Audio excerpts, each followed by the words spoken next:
یہ کہانی بغداد کے ایک چھوٹے سے گاؤں کی ہے۔ گاؤں کے کنارے ایک کچی مٹی کی جھونپڑی تھی۔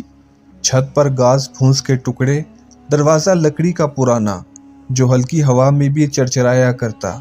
باہر ایک بوسیدہ سا پیپا رکھا تھا جس میں بارش کا پانی جمع ہوتا، اور اندر صرف 2 چرپائیاں، ایک پرانی سندوجکی اور دیوار پر لٹکا ہوا قرآن پاک۔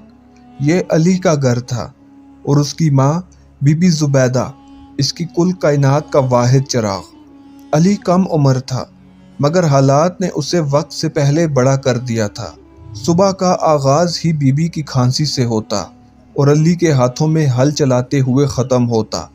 اکثر کھانے میں صرف دال ہوتی اور وہ بھی آدھی، تاکہ رات کے لیے کچھ بچ جائے۔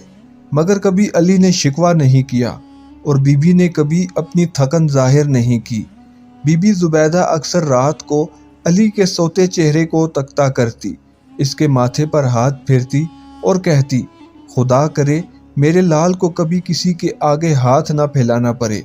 ان کی دنیا چھوٹی تھی مگر محبت سے بڑی۔ غربت ان کے جسموں پر تھی، دل پر نہیں۔ اگر علی کو ایک پرانا جوتا بھی مل جاتا تو وہ پہلے ماں کو دکھاتا، دیکھو امی اب میں شہر جیسا لگتا ہوں۔ بی بی ہنس دیتی مگر آنکھوں میں آنسو چھپ جاتے۔ اور پھر ایک دن علی نے بی بی سے کہا، امی میں شہر جاؤں گا، کچھ کروں گا، آپ کو اس جھونپڑی سے نکال کر ایک پکا گھر دوں گا، آپ کے لیے پنکھا، 4 جوڑے کپڑے اور سونے کی چوڑی لاؤں گا۔ بی بی کی آنکھیں بھر آئیں مگر اس نے علی کے سر پر ہاتھ رکھ کر کہا، جاؤ بیٹا، ماں کی دعا ساتھ ہے، لیکن وعدہ کرو جلد لوٹو گے۔ علی مسکرایا، ہاتھ چوم کر بولا، وعدہ، ضرور جلد لوٹوں گا۔ علی جب پہلی بار شہر پہنچا تو سب کچھ نیا، روشن اور بڑا لگ رہا تھا۔ اونچی عمارتیں، تیز رفتار گاڑیاں، شور ہجوم، یہ سب اس کے گاؤں کی سادگی سے بہت مختلف تھا۔ ہاتھ میں ماں کا دیا ہوا کپڑے کا چھوٹا سا تھیلا اور دل میں صرف ایک خواب، کامیاب ہو کر واپس جانا ہے، ماں کے لیے سونے کی چوڑی لانی ہے۔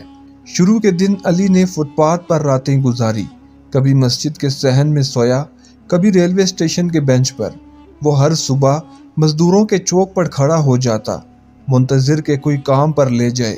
کبھی کسی کے گھر میں سامان اٹھایا، کبھی اینٹیں ڈھوئیں، کبھی ہوٹل میں برتن دھوئے۔ دن بدن ہاتھ سخت ہوتے گئے، جسم تھکتا گیا، مگر ماں کی صورت دل میں روشن رہتی۔ ہر تھکن کے بعد اس کی آنکھوں میں صرف ایک خیال ہوتا، ایک دن ماں کو یہ سب دکھاؤں گا اور کہوں گا، دیکھو امی میں نے وعدہ نبھایا۔ وقت گزرتا گیا، علی کی جوانی مشقت کے گرد میں چھپتی گئی۔ وہ بہتر کام کی تلاش میں ایک فیکٹری میں لگ گیا۔ وہاں کام تو ملا مگر انسان نہیں سمجھا گیا۔ مالک سخت مزاج، ساتھی بے حس اور تنخواہ وقت پر کبھی نہیں۔ کئی بار علی نے تنخواہ مانگی تو دھتکار دیا گیا۔ ایک دن اس نے احتجاج کیا اور فیکٹری کے باہر ساتھی مزدوروں کے ساتھ آواز بلند کی۔ وہی دن اس کی زندگی کا رخ بدل گیا۔ پولیس نے سب کو ہنگامہ آرائی کے الزام میں پکڑ لیا، علی کو بھی۔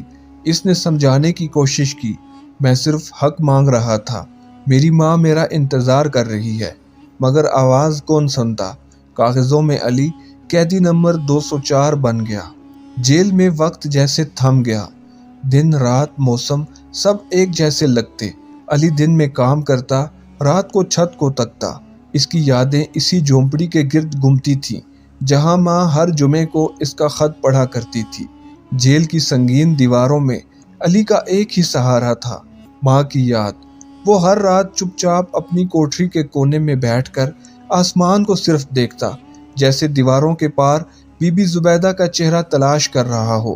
اکثر رات کے سائے میں اس کی سسکیاں گونجتی تھیں اور قیدی چپ چاپ سن لیا کرتے تھے، امی مجھے معاف کر دینا، میں لوٹ نہیں سکا، لیکن میرا دل ہر دن تمہارے قدموں میں پڑا رہا۔ علی کسی سے لڑتا نہیں تھا، کبھی شکایت نہیں کی۔ جیل کے سب قیدی اسے بابا جی کہہ کر بلانے لگے تھے۔ وہ خاموشی سے صفائی کرتا، سب کی مدد کرتا اور دن میں کئی بار تلاوت کرتا۔ اس کا پرامن رویہ جیل حکام کی نظر میں آ گیا۔ ایک دن جیلر نے اسے بلا کر کہا، علی